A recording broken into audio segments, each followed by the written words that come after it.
आदि दर्शक, आजको जनता जान्न चाहन्छन् कार्यक्रम हामी समग्र देशको राजनीति विषयवस्तुमा चिरफार गर्दैछौँ। तपाईँहरूलाई थाहा छ आज दिनभरि कहाँ कहाँ के भयो, शीर्ष नेताहरूले कहाँ गएर के बोल्नुभयो। आजको कार्यक्रममा हामी यस बारेमा गएर समीक्षा गर्दैछौँ। प्रधानमन्त्री केपी शर्मा ओलीले संसद विघटन गरिसकेपछि प्रचण्ड माधवका नेपाल समूहले पहिलोपटक राजधानीमा शक्ति प्रदर्शन गरेको छ। जनसहभागिता उल्लेखनीय छ। आजको सभामा, विरोध सभामा शीर्ष नेताहरूले के भन्नुभयो त विरोध सभामा, आजको कार्यक्रम हामी यस बारेमा विशेष चर्चा गर्दैछौँ। प्रचण्डले के भन्नुभयो, माधवका नेपालले के भन्नुभयो, झलनाथ खनालले के भन्नुभयो, तीनैजना शीर्ष नेताहरूले प्रधानमन्त्री केपी शर्मा ओलीमाथि कटाक्ष गर्नुभएको छ र सिस्टम समाप्त पार्न प्रधानमन्त्रीले चाहनु भएको छ। शान्ति प्रक्रिया भत्ताभङ्ग पार्न प्रधानमन्त्री केपी शर्मा ओलीको यो रणनीति हो संसद विघटन भनेर शीर्ष नेताहरूले बताउनु भएको छ। प्रचण्डले त स्पष्ट रूपमा भन्नुभएको छ अब केपी शर्मा ओलीले देशको व्यवस्थालाई समाप्त पार्न खोज्दैछन्, उपलब्धिहरूलाई सिद्ध्याउन खोज्दैछन् भनेर स्पष्ट रूपमा भन्नुभएको छ। माधवकुमार नेपालले त अब केपी शर्मा ओलीसँग मिलेर जान नसक्ने स्पष्ट पार्नु भएको छ। झलनाथ खनालले त संसद पुनर्स्थापनाको विकल्प छैन भनेर बताउनु भएको छ। आजको कार्यक्रममा हामी यस बारेमा विशेष रूपमा चर्चा गर्दैछौँ। आज बिहानैदेखि राजधानी अस्तव्यस्त थियो। जिल्ला बाहिरबाट, काठमाडौँ बाहिरबाट धेरै मान्छेहरू आए विरोध सभामा सहभागी हुनको लागि। त्यसैले आज ट्राफिकलाई पनि हम्मे पर्यो काठमाडौँलाई व्यवस्थापन गर्नको लागि, यातायातका साधनहरूलाई व्यवस्थापन गर्नको लागि। त्यसैले आजको कार्यक्रममा हामी विशेष रूपमा चर्चा गर्दैछौँ। हामीसँग धेरै विषयवस्तु छ आजको जनता जान्न चाहन्छन् कार्यक्रममा। आज हामी प्रधानमन्त्री केपी शर्मा ओलीले स्पष्ट रूपमा भन्नुभएको छ आज प्रचण्ड र माधवकुमार नेपालको सभा हेरिसकेपछि आज त अलिअलि मान्छे आएछ राजधानीमा प्रधानमन्त्रीको प्रतिक्रिया, र प्रधानमन्त्रीले प्रचण्डलाई आज चेतावनी दिनुभएको छ। जनताको छोराछोरीलाई धम्काएको जस्तो गरी मलाई नधम्काउनुहोस् प्रधानमन्त्रीले भन्नुभएको छ। प्रधानमन्त्रीले स्पष्ट रूपमा भन्नुभएको छ निर्वाचन हुन्छ, निर्वाचनको विकल्प छैन। अब के होला त देशमा, आज हामी यस बारेमा पनि विशेष रूपमा चर्चा गर्दैछौँ। तपाईँहरू सबैलाई थाहा छ यतिखेर प्रदेश सरकारहरू पनि सङ्कटमा परेको छ।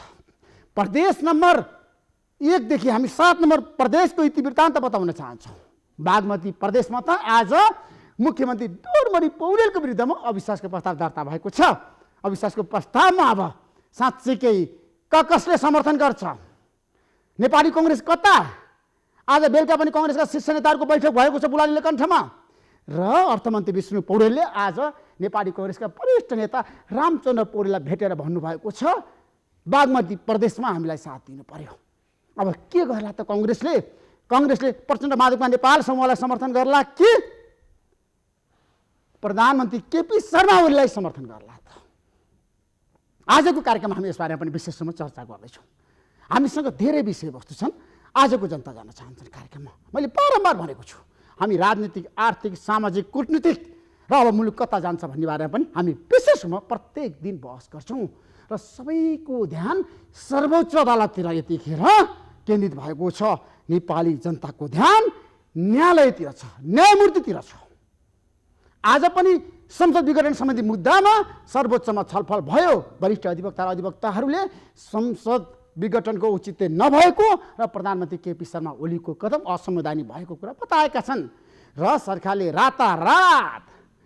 रातपत्रमा प्रकाशित सूचना आज स्पष्ट रूपमा देखाइदिएको छ। रातारात हिजो सर्वोच्चमा बहस सुरु भयो। वरिष्ठ अधिवक्ताहरूले प्रश्नहरू उठाए। टेकाराम भट्टराईले भन्नुभयो संसद विघटन सम्बन्धी राजपत्रमा छैन भनेर।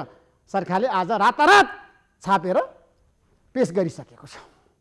यसबारेमा पनि आजको कार्यक्रममा हामी विशेष रूपमा चर्चा गर्दैछौँ, र आज हामी समग्र रूपमा अहिलेको देशको आर्थिक नीति, कूटनीति अथवा देशको राजनीति कता जाला त, अब के होला त भन्ने बारेमा गएर समीक्षा गर्दैछौँ। हाम्रो बिचमा आज पूर्व परराष्ट्र मन्त्री रमेशनाथ पाण्डे हुनुहुन्छ। केही समयको विश्रामपछि आउनेछु, प्रतीक्षा गर्नुहोस्, कार्यक्रम हेर्दै गर्नुहोस्। हाम्रो बिचमा पूर्व परराष्ट्र मन्त्री रमेशनाथ पाण्डे हुनुहुन्छ। तपाईँलाई म जनता जान्न चाहन्छन् कार्यक्रममा स्वागत गर्न चाहन्छु। धन्यवाद। तपाईँलाई म बधाई पनि दिन चाहन्छु, सफलताको शुभकामना पनि दिन चाहन्छु। जापानको सबैभन्दा ठुलो तकमा पाउने दक्षिण एसियाकै तपाईँ पहिलो राजनीतिज्ञ। किन पाउनुभयो तपाईँले, कसरी पाउनुभयो तकमा? तपाईँलाई धन्यवाद यसको निम्तिमा। अब यसको जवाब त मैले दिने कुरा भएन, जापान सरकारले दिने कुरा भयो। तर जापान सरकारले जो म प्रति सद्भावना देखायो, त्यसबाट म प्रसन्न छु। अब हामी लागौँ देशको राजनीति विषयवस्तुमा। यतिखेर संसद पुनर्स्थापनाको निर्वाचन, देशमा बहस जारी छ। तपाईँ कता हुनुहुन्छ, कुन किताबमा हुन्छ तपाईँ?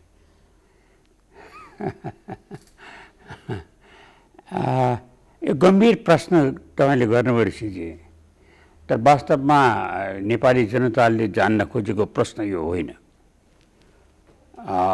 संसदको जुन विघटन भएको छ त्यो विघटनलाई सर्वोच्च अदालतले सदर गर्यो भने अथवा बदर गर्यो भने त्यसले जनतालाई के प्रभाव पर्छ?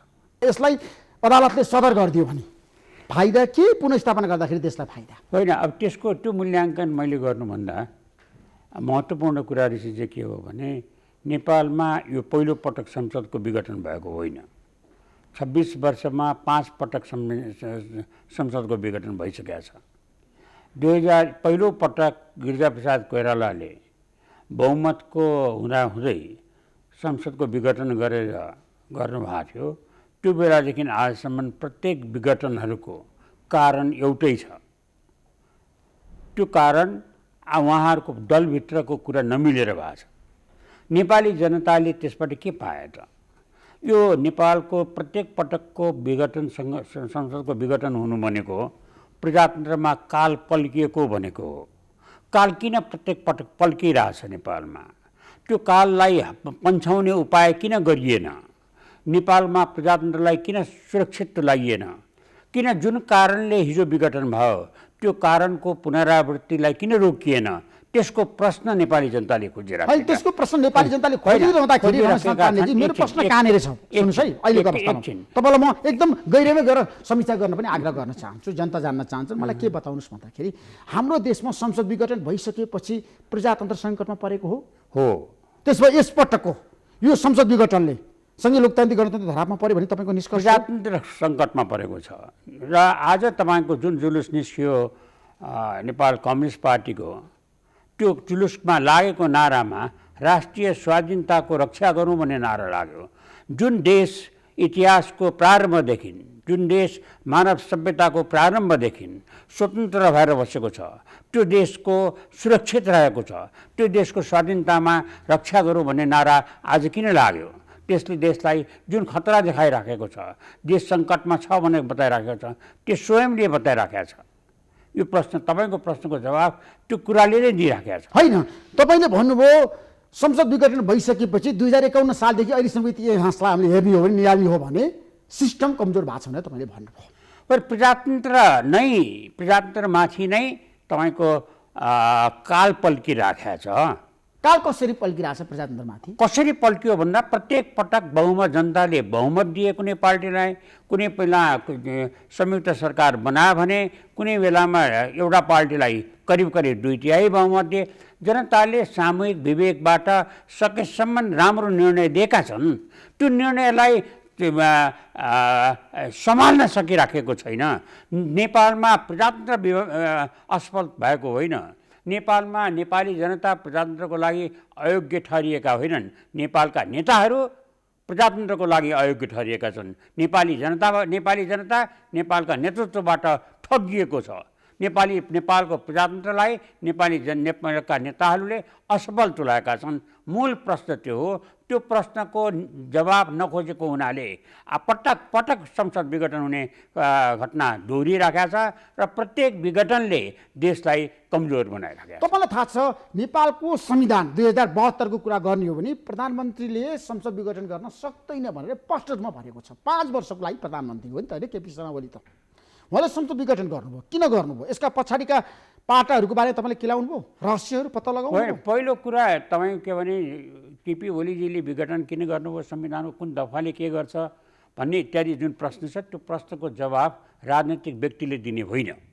त्यो प्रश्नको जवाबमा बहस गर्ने वकिलले हो, त्यसको फैसला गर्ने न्यायाधीशहरूले हुन्। राजनीतिकहरूले विचार गर्नुपर्ने कुरा के हो भने यो समस्या किन आयो, यो दुर्घटना पटक पटक किन दोहोरिरहेछ, अब दोहोरिन नदिने उपाय के छ, त्यो चाहिँ नि राजनीतिक नेतृत्वले सोच्ने कुरा हो, जुन कुरा सोचिएको छैन। अब दोस्रो कुरा आयो। दोस्रो कुरामा चाहिने एउटा विचित्रको अवस्था आज बडा चिन्ताको कुरा आयो। के आयो भने प्रधानमन्त्रीजीले विघटन गर्दाखेरिमा के मूल कुरा के भन्नुभयो भने मैले गर्न खोजेको कुराहरू मलाई गर्न दिइएन। उहाँको मूल कुरा त्यही हो। अब बाँकी उहाँले गरेको ठिक बेठिक त्यस अदालतले भन्ने कुरा हो, म त्यसमा प्रवेश गर्न चाहन्न। अब यसमा मलाई आश्चर्य केमा लागिराखेको छ र चिन्ता पनि केमा लागिरहेछ, मेरो व्यग्रता पनि केमा छ भने अमेरिकामा राष्ट्रपतिको परिवर्तन भयो, नयाँ राष्ट्रपतिले हिजो शपथ ग्रहण गर्नुभयो। शपथ ग्रहण गर्ने बित्तिकै केही घन्टाभित्रै उहाँले उहाँको कार्यालयमा गएर 17वटा निर्णय गर्नुभयो। प्रधानमन्त्री ओलीले उहाँलाई काम गर्न नदिने नेताहरू बाहिरिसकेपछि, काम गर्न नदिने संसद विघटन भइसकेपछि उहाँले गरेका कुरामा समर्थन गर्ने मात्रै उहाँका सहयोगीहरू बाँकी रहिसकेपछि उहाँले 1 महिनामा के चाहिने त्यस्तो काम गर्नुभयो जुन काम गर्न ती नेताहरूले दिएका थिएनन्, जो अहिले बाहिरिएका छन्। होइन, मेरो भनाइ त्यो होइन।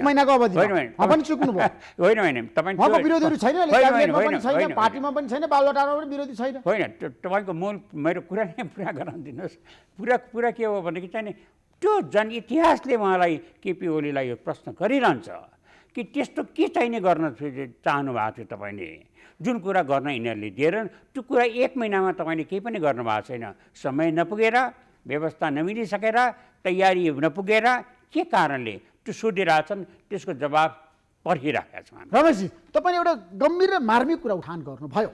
तपाईँले भन्नुभयो प्रधानमन्त्री केपी शर्मा ओलीले संसद विघटन गर्दाखेरि भन्नुभएको थियो मलाई घेराबन्दीमा पारियो, होइन, मलाई चौतर्फी असहयोग भयो, मलाई हटाउनको लागि षड्यन्त्र भयो, राष्ट्रपतिमाथि महाभियोगको प्रस्ताव दर्ता हुने सूचना मैले पाएँ भनेर उहाँले आफ्ना टिमलाई भन्नुभयो, होइन, बाहिर पनि ल्याउनु भयो सूचना प्रधानमन्त्रीले। तर प्रधानमन्त्री 1 महिनाको अवधिमा केही पनि गर्नु भएन भने तपाईँको भनाइ? गर्नुभएको छैन। किन गर्नु भएन त प्रधानमन्त्री? त्यसको जवाब त तपाईँले ओलीजीलाई यहाँ बोलाएर सोध्नुहोस्। यो प्रश्न सबैले उहाँलाई सोधिरहेछन्। मैले अघि नै भने उहाँलाई समय नपुगेर, उहाँले गर्न खोजेको तयारी नपुगेर, उहाँलाई त्यसको प्रबन्ध नपुगेर, त्यसका विधिहरू नपुगेर के भए हुन् भन्ने कुरा जान्न नेपाली जनता उत्सुक छन्। इतिहास त्यही कुरामा अड्किएर बसेको छ। अब हाम्रो देशमा आवधिक निर्वाचन अनिवार्य आवश्यकता छ। तपाईँ पनि निर्वाचनको पक्षधर व्यक्ति हो रमेश पाण्डे, मैले चिनेको राम्रोसँग। यो अवस्था मलाई के बताउनुहोस् भन्दाखेरि प्रधानमन्त्रीले भन्नुभएको छ म निर्वाचनमा जान्छु, ताजा जनादेश लिएर आउँछु, अनि किन अरूले विरोध गरेको त? के कारणले प्रचण्डमाधव नेपालले किन विरोध गरेको? आज शक्ति प्रदर्शन किन गरेको? यसको पछाडिका रहस्य के हुन सक्छ? होइन, तपाईँ घुमेर फर्केर फेरि हाम्रो पहिलो प्रश्नमै आयौँ।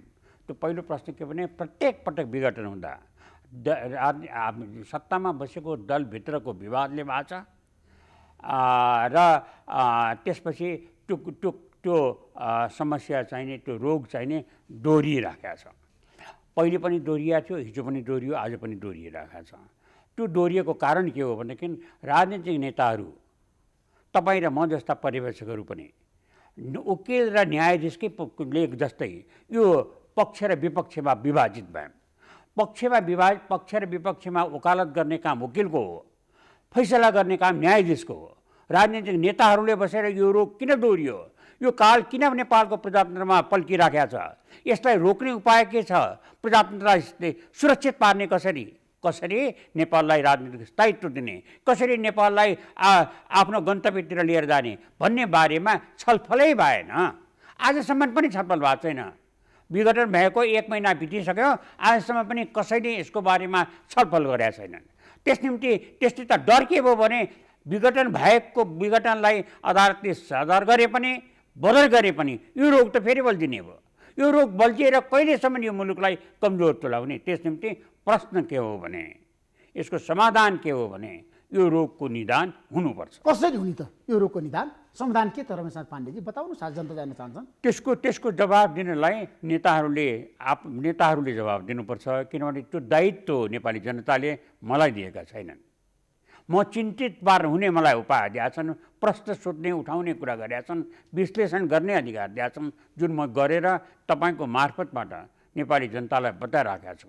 जनतालाई इतिहासले जान्न खोजेको कुरा जनतालाई बताउने काम र प्रजातन्त्रलाई सुरक्षित पार्ने काम नेतृत्वको हो, जुन नेतृत्व खालि सत्ताको झडामा मात्रै अल्मलिएर बसेको छ र नेपाली जनतालाई यो आए पनि त्यो आए पनि फरक पारिराखेका छैन। त्यसमा अब चुनाव हुन्छ भन्ने तपाईँको निष्कर्ष र भनाइ र ठम्मै हो रमेशनाथ पाण्डे? त्यसको त्योमा म प्रवेशै गरेको छैन। किन नगर्ने? किनभने- निर्वाचन आज देशको आवश्यकता होइन? होइन होइन, त्यसमा म प्रवेशै गरेको छैन, किनभने त्यो मेरो विषय नै परेन। म त भोट खसाल्न आइज भने बेलामा गएर भोट खसालिदिने मात्रै हो, मेरो काम होइन। मेरो काम मैले जे हो मैले त्यो तपाईँलाई बताइसकेँ। मेरो चिन्ताको कुरा के हो भने संसारमा धेरै ठुला परिवर्तनहरू भइरहेका छन् ऋषिजी। अहिले हिजोको संसार छैन, आज संसार परिवर्तन भएको छ। त्यो परिवर्तन भएको अवस्थामा हामीले हाम्रो जुन ल्याक्कत छ, हाम्रो जुन पुँजी छ, हाम्रो जुन अवसर छ, त्यसलाई सदुपयोग गर्ने कि नगर्ने भन्ने प्रश्न छ। त्यो सदुपयोग गर्नको निम्तिमा आवश्यक भएको राजनीतिक स्थायित्व हो। राजनीतिक स्थायित्व पटक पटकको संसदको विघटनले यो राजनीतिक स्थायित्वलाई खलबलाएको छ। त्यो खलबलाएको कुरालाई रोक्ने उपाय कसरी गरेकै छ? तपाईँले त नेपालको राजनीतिलाई लामो समयदेखि हेरिरहनु भएको छ नि त। बिपी कोइरालासँग पनि तपाईँ निकट भएर काम गरेको व्यक्ति हो नि त रमेशनाथ पाण्डेजी। 2017 सालमा हाम्रो देशमा कु भयो, त्यसपछि धेरै किसिमको छ नि समस्याहरू आयो। 30 वर्ष पञ्चायती व्यवस्थाले शासन गर्यो, त्यसपछि बहुदलीय व्यवस्था आयो होइन। धेरै किसिमको राजनीति उथल पुथल भयो हाम्रो देशमा। आज सङ्घीय लोकतान्त्रिक गणतन्त्र छ। तपाईँ मलाई के बताउनुहोस्, राज संस्था हाम्रो देशको फेरि पनि आवश्यकता हो? तपाईँ दरबारसँग निकट भएर काम गरेको व्यक्तिको नाताले मैले प्रश्न सोधेको हो। यसको जवाब चाहिँ के हो भने यो गणतन्त्रको स्थापनापछि नेपालको राजा नेपालमै बसे। नेपालको राजाले नेपाली जनतामै उभिँदाखेरिमा आफूलाई सुरक्षित ठाने। तपाईँ देखिरहनु भएको छ, राजा ज्ञानेन्द्र विभिन्न जिल्लाहरूमा भ्रमणमा जाँदाखेरिमा त्यहाँ जनताको भिडमा जाँदाखेरिमा प्रसन्न मुद्रामा पाइन्छ, सुरक्षित महसुस गरेका हुन्छन्। नेपाली जनताले राजाले आफ्नो खुट्टा नेपाली भूमिमै राखे, यहीँ नै आफूलाई सुरक्षित ठाने। र यता केही समयदेखि नेपाली जनताले राजाप्रतिको आफ्नो समझदारी बढाउँदै गएको देखाएको छु मैले। नेपाली जनताले समझदारी बढाउँदै जानु एउटा महत्त्वपूर्ण कुरा हो। अझ क्याटेगोरिकली अझ निश्चिततापूर्वक तपाईँले जवाब खोज्नुभएको हो भने हिजो भारतको एउटा प्रसिद्ध अखबार टेलिग्राफमा 2005-06 को टाइममा नेपालमा कार्यरत भारतीय दूतावासमा कार्यरत भारतका एक वरिष्ठ कूटनीतिज्ञले एउटा लेख लेख्नु भएको छ। त्यो लेख तपाईँले पढ्नुभयो भने, त्यसमा मैले आज ट्विट पनि गरिरहेको छु, त्यो लेख पढ्नुभयो भने तपाईँले खोज्नुभएको प्रश्नको जवाब दिन्छ। त्यो लेखमा के छ ठ्याक्कै बुझा गर्नु? होइन, अब लेखको कुरा त मैले नभनौँ, उहाँको लेख हो, तपाईँले पढ्नुहोस्। मैले ट्विटमा के लेखेको छु भनेदेखि यो जुन कूटनीतिज्ञले आज लेख्नु भएको छ, कूटनीतिज्ञले आफ्नो लेखमा 2005-06 भारत सरकारले लिएको नेपाल नीति आत्मघाती थियो भन्ने रियलाइजेसन गरेको, अनुभूत गरेको त्यस्तै सङ्केत दिन्छ। तपाईँ त पूर्व राजा ज्ञानेन्द्र शाहको क्याबिनेटमा मन्त्री भएर काम गरेको मान्छे होइन, परराष्ट्र मन्त्री हुनुहुन्थ्यो तपाईँ। परराष्ट्र मन्त्रीको रूपमा तपाईँ भारत पनि जानुभयो, भारतलाई पनि कन्भिन्स गर्न तपाईँले प्रयत्न गर्नुभयो, तर भारत कन्भिन्स भएन, तपाईँलाई साथ दिएन भारतले। प्रचण्ड र गिरिजाप्रसाद कोइरालालाई साथ दिएको हो नि त्यतिखेर, 12 बुँदे सम्झौता नयाँ दिल्लीमा भएको हो नि त। तपाईँहरूले किन भारतलाई व्यवस्थापन गर्न सक्नु भएन? होइन, अब त्यसको निम्तिमा ऋषिजी तपाईँलाई यो लेख जुन मैले बताएँ ताजा लेख पढ्नुहोस्। दोस्रो मेरो किताब जो कूटनीति र राजनीति र अहिले नयाँ निस्केको क्रान्ति र प्रतिक्रान्ति छ, त्यसले यथेष्ट जवाब दिइसकेको छ। मुख्य कुरा के हो भन्नु भने तपाईँ कहाँनिर हामी विचार गर्नु हामीले जरुरी छ भनेदेखि चाहिँ यो संसदलाई फेरि पुनर्स्थापित गरियो भने अथवा विघटन सदर गरियो भने कस्तो परिस्थिति आउला, त्यसमा हाम्रो चिन्ता, हाम्रो कस्तो परिस्थिति आउला तपाईँ भन्नुहोस् न, तपाईँ ठम्मै गर्नुहोस्, समीक्षा गर्नुहोस्। एकछिन, हाम्रो ध्यान त्यहाँ जानु उचित हुन्छ। त्यो त्यतातिर ध्यान जाने बेलामा दुईवटा सम्भावना भए। एउटा सम्भावना विघटनलाई सर्वोच्च अदालतले बदर गर्छ, अर्को सम्भावना भए त्यसलाई सदर गर्छ। बदर गर्यो भने के हुन्छ? बदर गर्यो भने संसद पुनर्स्थापित हुन्छ। संसद पुनर्स्थापित भयो भने के हुन्छ? तपाईँकै कार्यक्रममा हालसालै तपाईँकै कार्यक्रममा तपाईँको कार्यक्रममा त्यस्ता धेरै प्रेरक कुराहरू आइराखेका छन्। अहिले हालै पनि नेपाल कम्युनिस्ट पार्टीका एउटा खेमाको नेपाल कम्युनिस्ट पार्टीको नेता प्रचण्डजीले भन्नुभयो त्यस बेलामा शेरबहादुरजीलाई म प्रधानमन्त्री स्वीकार गर्नलाई मलाई असिलो छैन। शेरबहादुरजी र प्रचण्डजीको दुईजनाले शान्ति प्रक्रिया सुरु गरेको पनि हो भनेर उहाँले सम्झिनुभयो। प्रचण्डजीले त्यो सम्झिने बेलामा यो कुरा चाहिँ सम्झिनु भएन कि त्यो शान्ति प्रक्रिया प्रारम्भ भएपछि नै त्यो बिथोलिएर उहाँको टाउको मोल तोकिएको थियो र उहाँको टाउको मोल जुन तोकिएको थियो त्यो मोललाई त्यो टाउको मोललाई हटाउने निर्णय घोषणा गर्ने व्यक्ति चाहिँ म नै हुँ। त्यसपछि जति कुराहरू भए इतिहासका जति पानाहरू लेखिए र जति पानाहरू पल्टाइए ती पानाहरू लेखिएको र पल्टाइएको बापतमा नेपालको इतिहासले जति दुःख पाएको छ, नेपालको इतिहास जति गरिब भएको छ, नेपालको इतिहासले जति अप्ठ्यारोहरू भोगिएका छन् त्यो कुरालाई स्मरण गर्नुपर्छ।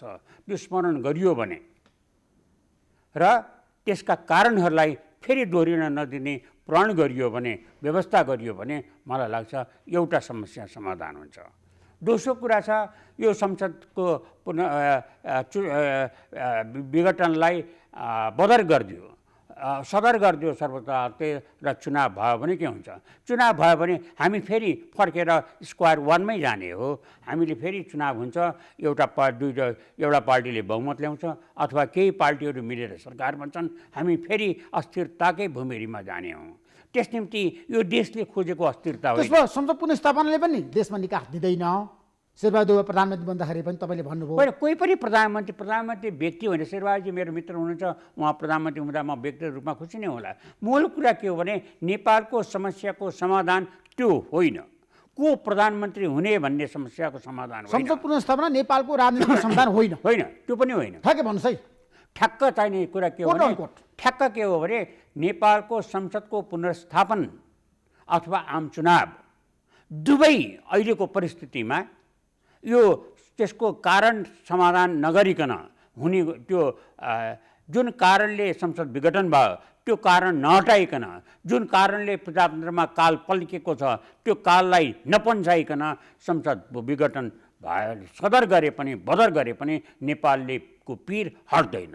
नेपाल पिरो लिएर बस्छ, नेपालको राजनीतिक अस्थिरता कायम रहन्छ, जुन कुरा नेपालको निम्तिमा हितकर हुँदैन।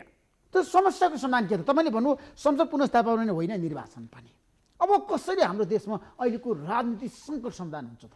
होइन, अब त्यसमा संविधान सङ्कटमा परेको कुरा नेताहरूले बताउनु भएको छ। होइन, समस्या के पर्यो भने नेताजीहरूले सङ्कट पर्यो पनि भन्नुभएको छ, नेताहरूले यो भएन त्यो भएन पनि भन्नुभएको छ, तर त्यो के गर्ने त नि भन्नुभएको छैन।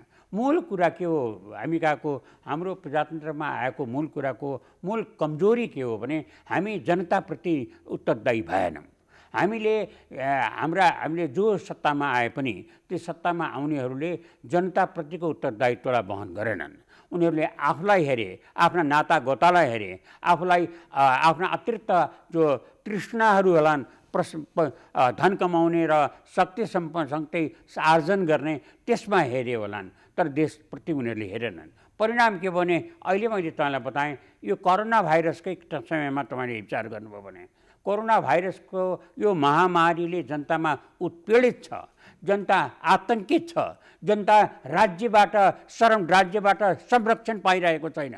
त्यस्तो अवस्थामा जनता पुगेको बेलामा हामीले यो योजना नै बनाएका रहन्छौँ। हिजो भारत सरकारले सदाशयता देखाएर नेपाललाई भ्याक्सिन पठायो, त्यो भ्याक्सिन आजसम्म हामीले प्रयोग गर्न सकेका छैनौँ। हामी कहाँ प्रयोग गर्ने, कहाँ गर्ने, कसरी गर्ने, त्यो विधि के हो, त्यो संयन्त्र के हो, तयारी भएर रहन्छ भन्दा मलाई त त्यो दृश्य म देखिराखेको छु। जब यहाँ महाभूकम्प गएको थियो त्यो बेला महाभूकम्पमा बिचल्ली परेका थिए जरा जनता, त्यो बेला भारतका निजी क्षेत्रले सदाशयता देखाएर तातो खाना नेपालमा पठाइदिए हवाईजहाजबाट। त्यो तातो खाना नेपाल सरकारले बाँड्न नसकेर, ती भोकाहरूमा पुर्याउन नसकेर, त्यो पीडित भएकाहरूलाई दिन नसकेर केही हप्तापछि बुलडोजर लगाएर जमिन खनेर गाडेको, त्यसलाई चाहिँ पुरेको दृश्यहरू, त्यो विभत्स दृश्यहरू, मानवतालाई जिस्काउने खालका दृश्यहरू टेलिभिजनमा हेर्नु पर्यो। हामीले त्यो परिस्थितिबाट हामीले सिकेका रहन्छौँ। जसरी हामीले राजनैतिक दृष्टिमा घटना दुर्घटनाबाट हामीले सिकेनौँ, त्यसै गरेर प्राकृतिक विपत्तिबाट पनि त्यसलाई व्यवस्थापन गर्ने कुराहरू हामीले होइन सिकेनौँ। रमेशजी, मेरो तपाईँलाई प्रश्न कहाँनिर भन्दा विकल्प के त? संसद पुनर्स्थापना पनि हुन सक्दैन भनेर तपाईँले भन्नुभयो, निर्वाचन भएर समस्या समाधान हुँदैन पनि तपाईँले भन्नुभयो, विकल्प के त? विकल्प राष्ट्रले खोज्नुपर्छ। हुन हामीलाई सक्छ बताउनुहोस् न, हाम्रो जनता सारांश के हो नेपालको भने नेपाली जनता प्रजातन्त्रको पक्षमा छन्, नेपाली जनता आफूप्रति उत्तरदायी सरकारको पक्षमा छन्, नेपाली जनता आफूले निर्वाचित गरेको नेतृत्वको पक्षमा छन्। त्यो तीनवटा कुरामा शङ्का छैन। त्यसमा तपाईँको घुमाउरो कुरा चाहिँ राज संस्था फेरि पनि आउनुपर्छ, राज संस्थाले समाधान गर्छ म घुमेकै छैन, म त सोझै भनिरहेको छु। यो तीनवटा कुरा सारांश हुन्। त्यो सारांश गएको कुरालाई हामीले कसरी राजनीतिक संस्कार बसाल्ने, कसरी सरकारमा शासन व्यवस्था इमान्दारपूर्वक सञ्चालन गर्ने, कसरी जनताप्रति उत्तरदायी शासन व्यवस्था लागू गर्ने भन्ने कुरामा सोचे हुन्छ। त्यसको जवाब के त? तपाईँ पटक पटक मलाई सोधिनु भएको छ निदान के भनेर। म पटक पटक तपाईँलाई भनिरहेको छु यसको निदान नेतृत्वले खोज्नुपर्छ भनेर। तपाईँ मलाई नै नेतृत्वले खोज्नु भन्नुहुन्छ। मलाई खोज्न नै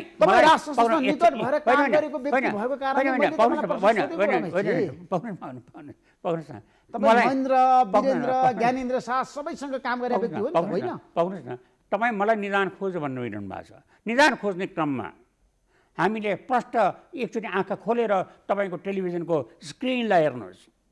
सारा संसारमा के गति भइरहेको छ, मङ्गोलियामा के दुर्घटना भयो आज, अर्को देशमा के दुर्घटना भएको छ, हाइटीमा के भइरहेको छ, सारा देश संसारमा जनता उत्तेजित हुन थालेका छन्। किनभने यो कोरोना भाइरसबाट राज्यबाट पाउनुपर्ने संरक्षण जनताले पाएनन्, जनता उत्तेजित हुन थालेका छन्। त्यो बेलामा हामी कहाँ यो राजनीतिक सङ्कट आएको छ। यो सङ्कटको निदान के? सङ्कटको निदान एउटै हो, त्यो के हो भने भ्रष्टाचार मुक्त समाज हुनुपर्छ।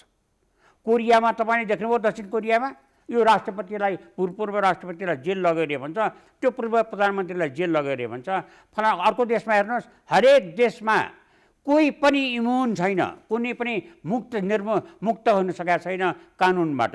यो एउटा देश छ जहाँ कानुनबाट एउटा वर्ग उन्मुक्त छ, जुन वर्गलाई हामीले भूतपूर्व हुने बित्तिकै सत्ताबाट बसेको बेलामा मात्र होइन, सत्ताबाट गएपछि पनि आजीवन सशस्त्र प्रहरीबाट, सशस्त्र सेनाबाट लावा लस्कर लगाएर उनीहरूलाई 24 घण्टा सुरक्षित राख्नु परेको छ। राज्यले यसरी भूतपूर्वहरूलाई सुरक्षित राख्नुपर्ने एउटा विशेष वर्ग सिर्जना भएको देशमा के अवस्था छ भन्ने कुरा यसले बताउँदैन। संसारमा यस्तो कुराको अर्को उदाहरण छ, मैले त उदाहरण दिएको छैन, मैले धेरै मानिसहरूलाई संसारमा देखेको छु, धेरै नेताहरूलाई भेटेको छु, धेरै शासनमा भएका, शासनबाट बिदा भएका भूतपूर्वलाई पनि भेटेको छु। यसरी सत्तामा आएकाहरूलाई राज्यले यसरी सुरक्षित राख्नुपर्ने अवस्था देखेको छैन।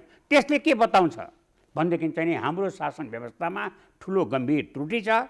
त्यो त्रुटि के हो भने हामीले जनताप्रति उत्तरदायी बनाएनौँ र हामी भ्रष्टाचारीलाई हामी उन्मुक्ति दिएर राखेका छौँ। अब प्रश्न आउँछ, म यहाँ टुङ्गाउँछु तपाईँलाई, प्रश्न आउँछ प्रधानमन्त्री केपी ओलीले मैले काम गर्न खोजेको कुरा काम गर्न दिएनन् भनेर जुन चाहिँ विघटन गर्नुभयो संसदमा, काम गर्ने हो भने यो देशलाई अहिले नै हो भ्रष्टाचार मुक्त बनाउनुहोस् र एउटा स्थापित गर्नुहोस्।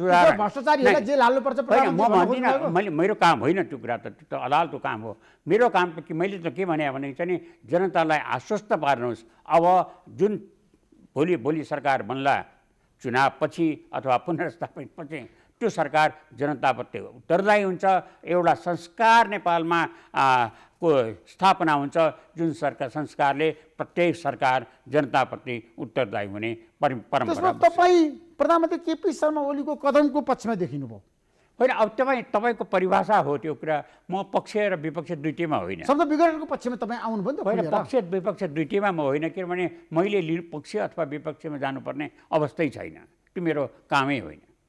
होइन, तपाईँले भन्नुभयो राज संस्था फर्कन सक्छ भनेर, मैले भनिनँ, त्यो पनि तपाईँको दिलभित्रको कुरा तपाईँको कुरा मैले जान्न खोजेको होइन। मेरो कुरामा त मैले जे भन्नुपर्ने भने कि नेपालको राजाको खुट्टा नेपाल भूमिमै छ, देखियो।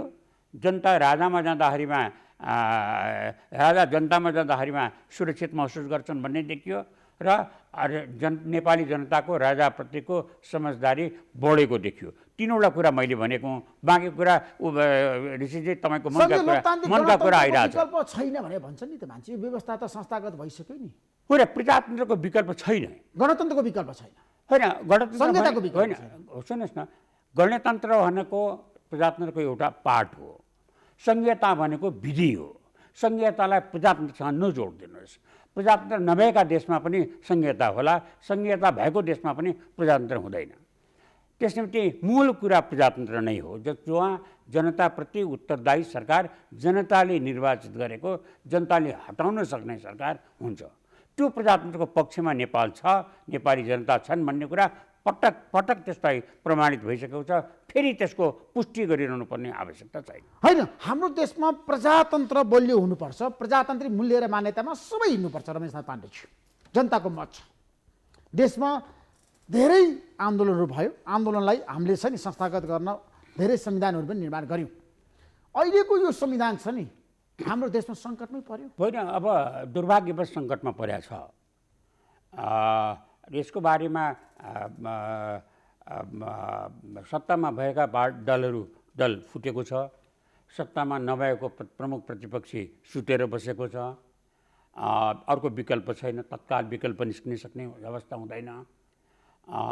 यसले चाहिँ के बताइरहेको छ भनेदेखि चाहिँ यो कार्ल मार्क्सले के भनेका छन् भने चाहिँ हिस्ट्री रिपिट्स इटसेल्फ, इतिहासले आफैलाई दोहोऱ्याउँछ। पहिले एउटा ट्रेजेडीको रूपमा, अर्को पटक एउटा चाहिँ विनोदको रूपमा हुन्छ। त्यसपछि हिस्ट्री रिपिट्स इटसेल्फ तपाईँको भनेर जुन कुरा भनिरहेछ, त्यो इतिहास दोहोरिराखेको छ। इतिहास दोहोरिनु अगाडि बढेको कुरा होइन। इतिहास दोहोरिनुको अर्थ इतिहासबाट हामीले नसिकेको भने हो, नसिक्नु उचित हुँदैन। त्यसमा इतिहासको कुरा गरिरहँदाखेरि पूर्व राजा ज्ञानेन्द्र शाह राजा बन्ने सम्भावना छ कि छैन, ठ्याक्कै भन्नुहोस् तपाईँको दृष्टिकोण। अब मेरो विचारमा यसको निर्णय, यसको चाहिँ तपाईँलाई भरपर्दो जवाब यहाँका नेताहरूले देलान्, मैले त दिन सक्दिनँ। मैले दिन, म ज्योतिष पनि होइन, म राजनीतिक नेता पनि। तपाईँ पूर्व राजा ज्ञानेन्द्र शाहसँग सम्पर्कमा रहनु भएको व्यक्ति होइन त? होइन, अब त्यो जुन बेलामा म तपाईँलाई थाहा छ, म टङ्कप्रसाद आचार्य प्रधानमन्त्री भएको बेलादेखि म यहाँका करिब सबै प्रधानमन्त्रीहरूसँग नजिकमा बसेको छु।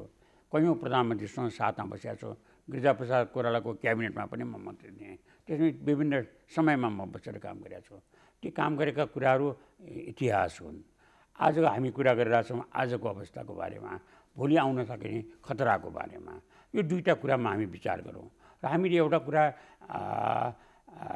तपाईँको मार्फतबाट तपाईँका दर्शकहरूलाई म के बताउन चाहन्छु भने अमेरिका जस्तो स्थापित प्रजातन्त्रमा पनि प्रजातान्त्रिक विधिबाट निर्वाचित भएको व्यक्ति राष्ट्रपति भएर आउँदा प्रजातन्त्र खतरामा पर्यो। प्रजातन्त्रका स्तम्भमा स्थापित संस्थाहरूमाथि आक्रमणहरू भए र जुन एउटा सत्ता हस्तान्तरणको नियमित सुखद अनुकरणीय दृश्य बन्थ्यो हिजो शपथ ग्रहण समारोह, त्यहाँ 25,000 सशस्त्र फौजबाट सुरक्षा दिएर राख्नुपर्ने अवस्था भयो। त्यस्तो अवस्था अहिले देखा परेको छ। त्यसले एउटा चाहिँ नि के बताइराखेको छ भने चाहिँ प्रजातन्त्रलाई प्रजातान्त्रिक विधिबाटै खतरा भइराखेको छ भनेर। त्यो खतराबाट हामी जस्तो देश जहाँ प्रजातान्त्रिक संस्थाहरू बन्न सकेका छैनन्, प्रजातान्त्रिक संस्कार विकास हुन सकेको छैन, हाम्रो शासन शैलीमा प्रजातन्त्रको गन्ध आइराखेको छैन, जहाँको सरकार जनताप्रति जवाबदेही छैन, जहाँ महामारीले आक्रान्त भएको बेलामा राज्य र जनताको बिचको दूरी बढेर गएको छ, त्यस्तो बेलामा हामीले होस गर्नुपर्ने कुरा के हो भने हाम्रो प्रजातन्त्रलाई सुरक्षित राख्ने कसरी भन्दा सुरक्षित राख्ने उपाय सुशासन दिएर, सुशासन दिने कसरी भन्दा सुशासन इमान्दारिताबाट भ्रष्टाचार मुक्त बनाएर। अब हाम्रो देशको परराष्ट्र नीति कस्तो छ? सन्तुलित छ कि समय सापेक्ष छ कि छैन? परराष्ट्र मन्त्री प्रदीप गेवालीले त सार्वजनिक गरिसक्नु भएको छ। हामी चीनमुखी भएका छौँ कि भारतमुखी भएका छौँ कि अमेरिकामुखी? नेपाल आज चुकेको छ कि छैन? नेपाल आज अन्तर्राष्ट्रिय क्षेत्रको क्रीडास्थल बनेको छ कि छैन? रमेशनाथ पाण्डेजी, ऋषिजी, दुर्भाग्यवश नेपालको परराष्ट्र नीति नेपालमुखी नभएर सत्तामा बसेको व्यक्तिमुखी भएको छ। त्यो सत्तामा बसेको व्यक्तिमुखी भएको हुनाले भारत र चीन दुवै देशसित हाम्रो विश्वासको सञ्चिति घट्दै गएको छ। नेपाल जुन तपाईँको यो विश्व व्यवस्थामा जुन परिवर्तन भइराखेको छ र अहिले जुन हलचल छ, एउटा भएको महाशक्ति राष्ट्र कमजोर भएर गएको छ, अर्को महाशक्ति उदाइराखेको छ। त्यस्तो अवस्थामा नेपालको भू राजनीतिक स्थापन बिल्कुलै फरक भएको छ। त्यो बिल्कुलै फरक कसरी भएको छ भनेदेखि चाहिँ तपाईँको विश्वका दुईवटा ठुला बजारहरू जाने सडकबाट जाने मार्ग, सडकले जोड्ने दुईटा विशाल बजारहरूलाई नेपाल मात्रै एउटै देश हो। त्यति मात्रै पनि होइन, एउटा उदयमान महाशक्तिको छिमेकी छ, त्यति मात्रै पनि होइन। अब केही वर्षपछि अर्को महाशक्तिको उम्मेदवार बन्न तयार भइरहेको राष्ट्र, त्यसको पनि हामी नै छिमेकी हौँ। त्यस निम्ति नेपालको भू राजनीतिक स्थापन यति महत्त्वपूर्ण भएको छ, यति संवेदनशील भएको छ, त्यसमा संयुक्त राज्य अमेरिकाको पनि आँखा लागेको छ। अर्थात् यसलाई सारांशमा भन्दा नेपाल अमेरिका, भारत, चीनको सामरिक राडारभित्र परेको छ। त्यसका तापहरू देखा पर्न थालेका छन्। हाम्रा बढी भारतको छ कि चीनको छ कि अमेरिकाको छ? होइन, अब त्यसको प्रभाव त्यसको चाहिँ तपाईँ चाहिँ धेरै पोख्त हुनुहुन्छ, धेरै दौडधुप गर्नुहुन्छ, त्यो तराजु खोज्नुहोस्, तपाईँ र म दुईवटा मिलेर त्यो तराजुमा तौलौँला कसको चाहिँ भार बढ्ता छ भनेर। यथार्थ कुरा के हो भने हामीले त्यो जुन ताप आइराखेको छ, त्यो सामरिक राडारमा परेको, त्यो तापलाई महसुस सत्तामा बसेका अथवा नबसेका नेतृत्वले त्यो तापलाई महसुस गरेका छैनन्। तापलाई महसुस नगरेको हुनाले पटक पटक दुर्घटनाहरू भएको छन्। त्यो दुर्घटनाहरू हुँदाखेरिमा हाम्रो मुख यति छाडा छ कि हामी जे पनि जति पनि मेरा भनिदिइराखेका हुन्छौँ। परिणाम के भएको छ भनेदेखि चाहिँ नेपाल एउटा धेरै अस्चिलो अवस्थामा छ। त्यो अस्चिलो अवस्थालाई को संवेदनशीलतालाई राखेर जोगाएर म तपाईँको श्रोताहरूलाई के बताउँ भने चाहिँ भारत र चीन दुवैको आफ्नो जिन्युन उचित सुरक्षा चासो जो नेपालमा छ, त्यो जिन्युन इन्ट्रेस्टको प्रोटेक्सनको बारेमा चिन्तित हुन थालेको छ। उनको चिन्ता यसरी बढ्न थाल्यो भने नेपाललाई अस्चिलो पर्छ। त्यो अस्चिलो परेको कुरालाई सम्बोधन गर्ने बेला अहिले हो। अहिलेको हामीले सम्बोधन गर्न सकेनौँ भने हामी अप्ठ्यारोमा पर्छौँ। अप्ठ्यारोमा पर्ने क्रममा तपाईँका श्रोताहरूलाई म अलि नरमाइलो कुरा के बताउँछु भने अहिले गएको हप्तामा एउटा साउथ चाइना सी अखबारमा एउटा आर्टिकल निस्किएको छ, जुन आर्टिकलले के भन्छ भने नेपाल यो बाटोबाट गयो भने नेपाल अफगानिस्तान हुनसक्छ भनेको छ। त्यस निम्ति हाम्रा बारेमा चाइनाले नेपाल अफगानिस्तान हुन सक्छ भनेर भने चाइनाले होइन, साउथ चाइना सी भन्ने अखबार हो जो हङकङबाट निस्किन्छ। त्यसलाई यताउता नलाउनुहोस्। अनि तपाईँ के भने यसरी तपाईँको हाम्रा बारेमा अप्रिय कुराहरू बाहिरबाट आइराख्या, अप्रिय चिन्ताहरू भइराख्या, हाम्रो बारेमा पीरहरूले गरिराख्या देख्दा हामीले बढ्ता पीर गर्नु आवश्यक छ, किनभने हाम्रो भविष्य यहाँ यसमा छ। परराष्ट्र मन्त्री प्रदीप उहाँलीको भारत भ्रमणबाट हामी सुरु गरौँ। भ्रमण सफल रह्यो? तपाईँलाई के लाग्छ? भ्रमण धेरैको टिका टिप्पणी बाहिर आएको छ। हाम्रो परराष्ट्र मन्त्रीजीको भारत भ्रमण भयो। भ्रमण भयो, सफल कि असफल तपाईँको दृष्टिकोणमा? म भन्न सक्दिनँ, किनभने परराष्ट्र मन्त्री हो नि, यो चाहिँ नेपाल भारत सम्बन्धबारे तपाईँलाई राम्रोसँग थाहा छ। हाम्रो परराष्ट्र मन्त्रीजी यो संयुक्त आयोगको बैठकमा भाग लिन जानुभएको हो। त्यसलाई गलत प्रचार गरियो भ्रमणमा जानुभयो भनेर। भ्रमण भन्नु र बैठकमा भाग लिन जानु भन्नु दुईवटा फरक फरक कुरा हुन् भन्ने कुरा हाम्रो कूटनीति सञ्चालकहरूले याद गरेनन्। दोस्रो कुरा, भारतमा जाँदाखेरिमा हामीले जुन यस किसिमको अवसरमा जुन चाहिने तयारी हुनुपर्ने थियो, त्यो तयारी भएको होला भन्ने म ठान्छु। तयारी भएको थियो भने, तयारी भएको थिएन भने गल्ती भयो, त्रुटि भयो। तयारी भएको थियो भने त्यो तयारीमा अहिले यसरी चाहिँ जनताको अपेक्षा बढाउनु पर्ने आवश्यकता किन थियो? त्यो अपेक्षा किन बढाइयो? जबकि त्यो अवस्था नै थिएन भन्ने कुरा सबैलाई थाहा थियो। अर्को कुरा के हो भनेदेखि चाहिँ नि नेपाल र भारतको बिचमा चिनको र नेपालको बिचमा पनि विश्वासको जुन सञ्चिति कैयौँ वर्षदेखि बढाउँदै लिएर गएको थियो त्यो सञ्चिति घट्दै गएको छ र अहिले अविश्वास बढेर गएको छ। अविश्वास बढेर गएको बेलामा तपाईँले एकैचोटि गएर सारा कुराहरू पुरा गरेर आउँछु भन्ने आशा अपेक्षा गर्नु अनुचित हुन्छ। वास्तवमा भन्ने हो भने नेपाल र भारतको सम्बन्ध दुर्भाग्यवश कठिन अवस्थामा छ। त्यसै गरेर नेपाल र चिनको बिचको सम्बन्धमा पनि अविश्वासका अवस्थाहरू बढेर गएको छ। त्यसमा भारतले नेपाललाई सहयोग गर्नको लागि प्रतिबद्धता पनि व्यक्त गरेको छ बारम्बार। तपाईँले हेर्नु भएको छ पछिल्लो समय पनि अब खोप त दियो होइन, 10 लाख दिन त त्यो राम्रो पक्ष भनेर तपाईँले भन्नुभयो। अहिलेको अवस्थामा परराष्ट्र मन्त्रीले भारतमा किन भारतीय प्रधानमन्त्री नरेन्द्र मोदीलाई भेट्न पाउनु भएन? कारण के रहेछ? होइन, अब यसको पनि म जवाब दिन सक्दिनँ, किनभने मेरो अनुभव त्यो छैन।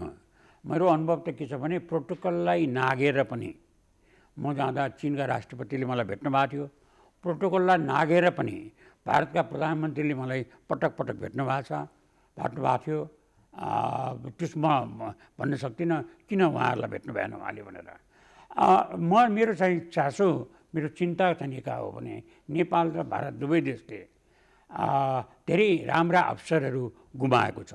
हामी अकारण इतिहासले छोडेका बोझाहरूले थिचिएर बसेका छौँ। हामी त्यो बोझाले थिचिएर हल्लिराखेका छौँ, थिचिराखेको पीडाहरू व्यक्त गरिराखेका छौँ।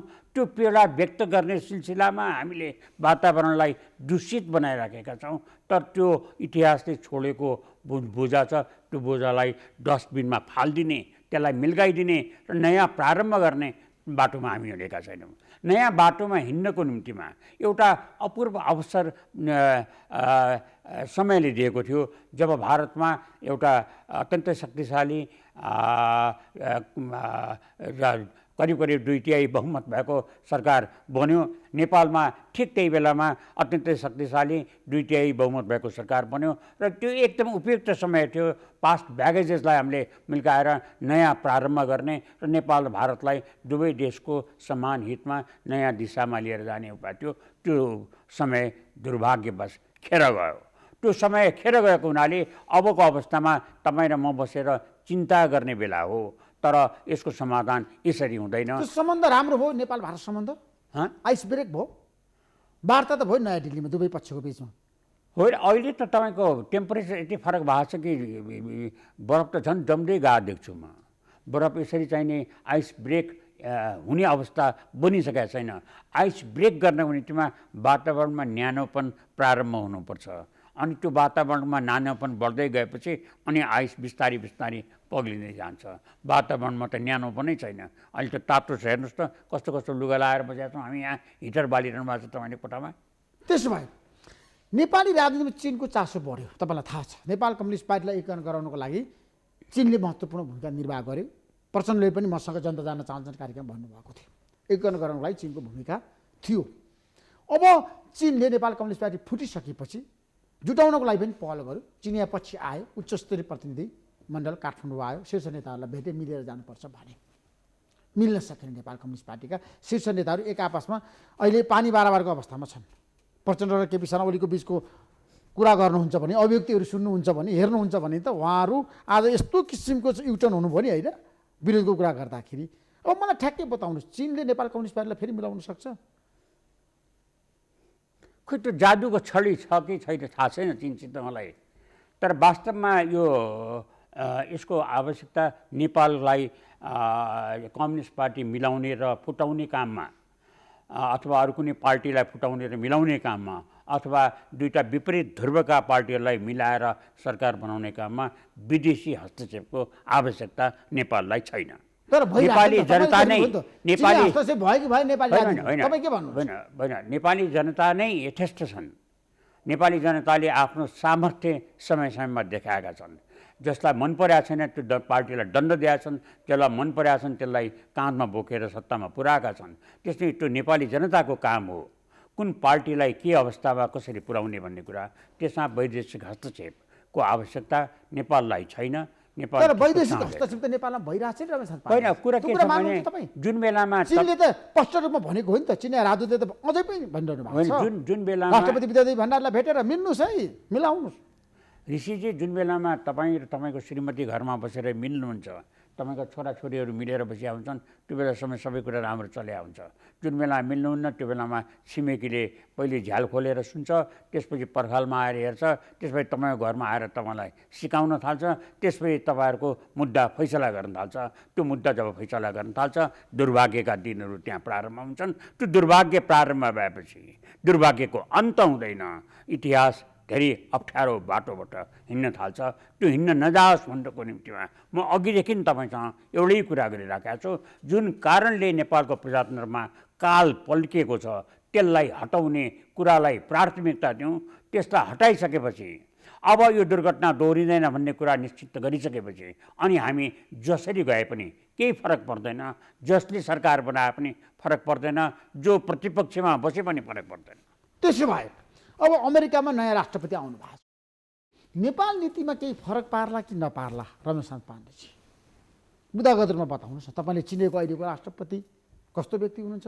होइन, कुरा कस्तो छ ऋषिजी भनेदेखि अमेरिकाको कुरा गर्दाखेरिमा यहाँ एक थरीले भने सुने मैले, यो डेमोक्रेटिक पार्टीको प्रेसिडेन्ट भएको हुनाले नेपाललाई सहिलो हुन्छ भनेर। यस्ता हवाई गफमा लागेर काम छैन। यथार्थ के हो भने नेपालको अमेरिकासित दौत्य सम्बन्ध हुँदा त्यहाँ त्यो बेलामा डेमोक्रेटिक पार्टी थियो।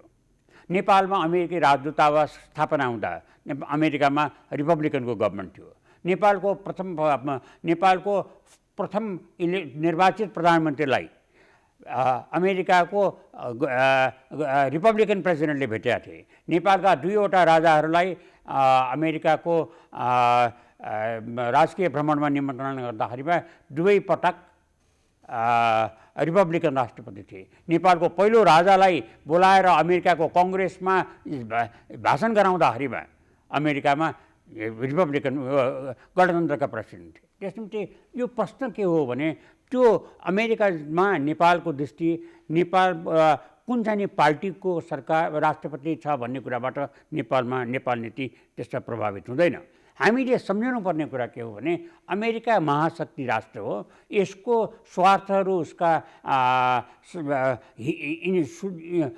इन्ट्रेस्टका विषयहरू धेरै फराकिलो छन्। त्यसमा दक्षिण एसियामा उसको इन्ट्रेस्ट भारतमा हुन्छ।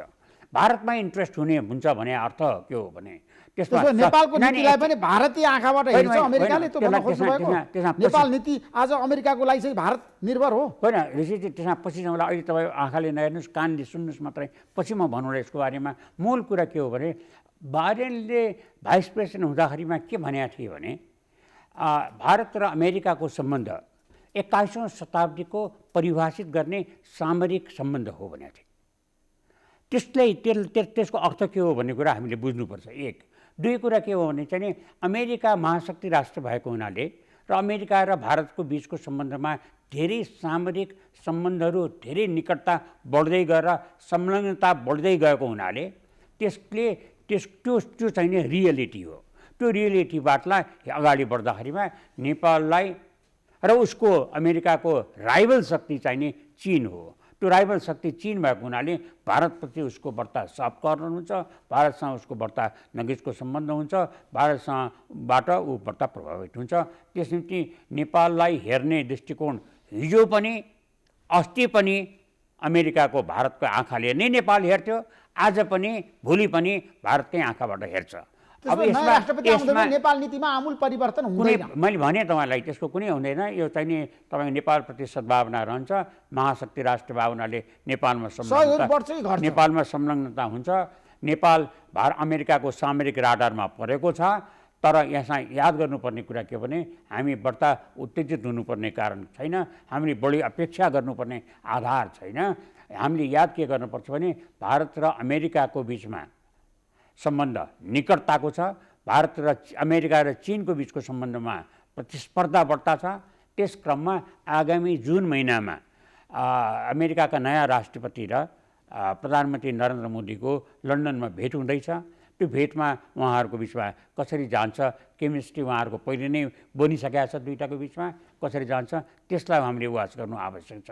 एक दुई हामीले के भनेदेखि हाम्रो आफ्नै कुराहरू हेऱ्यौँ भने हामीले यसलाई चाहिने कसरी भजाउने यसबाट कसरी लाभान्वित हुने अमेरिकासितको हाम्रो समझदारी कसरी बढाउने भन्ने बारेमा हामीले विचारै गरेका छैनौँ। यसबिचमा म तपाईँलाई तपाईँका श्रोताहरूलाई दुईवटा कुरा मात्रै स्मरण गराउन चाहन्छु।